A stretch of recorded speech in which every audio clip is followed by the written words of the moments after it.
ಅಬು ನ್ಯೂಸ್ಗೆ ಸ್ವಾಗತ. ನಾನು ಜಹೀರ್. ನಮ್ಮ ನಡೆ ಸತ್ಯದ ಕಡೆ.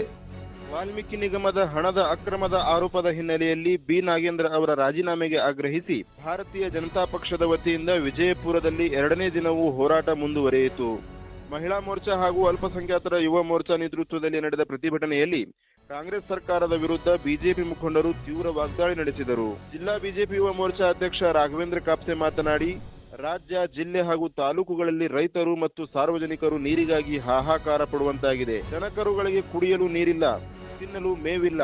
ಇಂತಹ ಗಂಭೀರ ಪರಿಸ್ಥಿತಿಯನ್ನು ಕಂಡು ಕಾಣದಂತೆ ಸರ್ಕಾರ ಕಣ್ಣು ಮುಚ್ಚಿ ಕುಳಿತಿದೆ ಎಂದು ಕಾಂಗ್ರೆಸ್ ಸರ್ಕಾರದ ವಿರುದ್ಧ ಆಕ್ರೋಶ ವ್ಯಕ್ತಪಡಿಸಿದರು. ರೈತರ ಹಾಗೂ ಸಾರ್ವಜನಿಕರ ಸಮಸ್ಯೆಗಳಿಗೆ ಸರ್ಕಾರ ಕೂಡಲೇ ಸ್ಪಂದಿಸಬೇಕು ಎಂದು ಆಗ್ರಹಿಸಿದರು.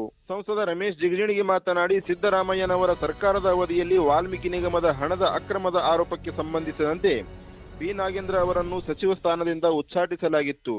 ಇದೀಗ ಡಿಕೆ ಶಿವಕುಮಾರ್ ನೇತೃತ್ವದ ಸರ್ಕಾರದಲ್ಲಿ ಮತ್ತೆ ಸಚಿವ ಸ್ಥಾನ ನೀಡಿರುವುದು ಎಷ್ಟರ ಮಟ್ಟಿಗೆ ಸಮಂಜಸ ಎಂದು ಪ್ರಶ್ನಿಸಿದರು. ಇಂತಹ ಆರೋಪ ಎದುರಿಸುತ್ತಿರುವ ಸಚಿವರು ಜನಸಾಮಾನ್ಯರಿಗೆ ಯಾವ ನ್ಯಾಯ ನೀಡಲು ಸಾಧ್ಯ ಎಂದು ಪ್ರಶ್ನಿಸಿದ ಅವರು, ವಿದ್ಯಾರ್ಥಿಗಳು ಹಾಗೂ ರೈತರ ಮೇಲೆ ಲಾಠಿ ಪ್ರಹಾರ ನಡೆಸುವ ಸರ್ಕಾರ ಮತ್ತು ಗೂಂಡಾಗಳಿಗೆ ಜೈಲಿನಲ್ಲಿ ಬೇಕಾದ ಸೌಲಭ್ಯ ಒದಗಿಸುವ ಸರ್ಕಾರಕ್ಕೆ ಧಿಕ್ಕಾರ ಎಂದು ಆಕ್ರೋಶ ವ್ಯಕ್ತಪಡಿಸಿದರು.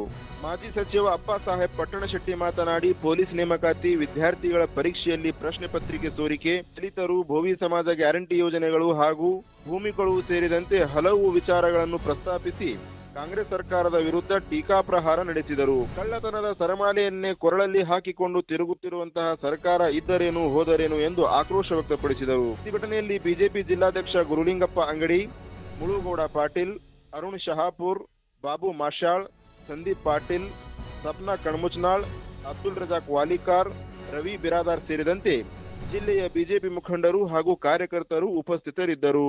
ವರದಿ ಸಿದ್ದಯ್ಯ ಹಿರೇಮಠ್.